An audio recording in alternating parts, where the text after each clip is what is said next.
जदि बाप और पुओ बयसर अंतर 40 वर्ष होता है एवं सेमानक बयसर अनुपात 9 अनुपात 4 हुए तेरे कहार बयस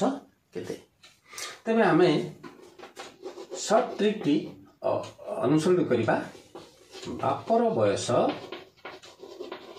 लिखला बेले आम कौन लिखा ना लिखा 40 विभक्त 9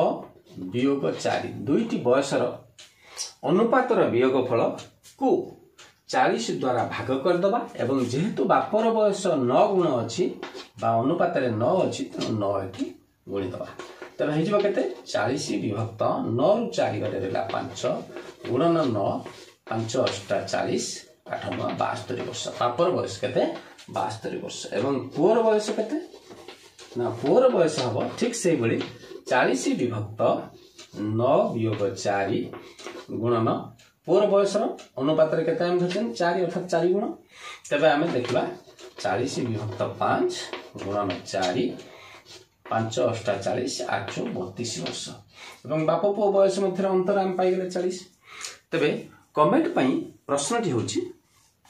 जदि दुई भाई को बयसर अंतर 14 वर्ष होता है एवं सेमानकर बयसर अनुपात 7 अनुपात 5 होता है तेरे बड़ भाईर बयस केते एवं सान भाईर बयस केते मु आशा करुच्ची निश्चित भाव में आपण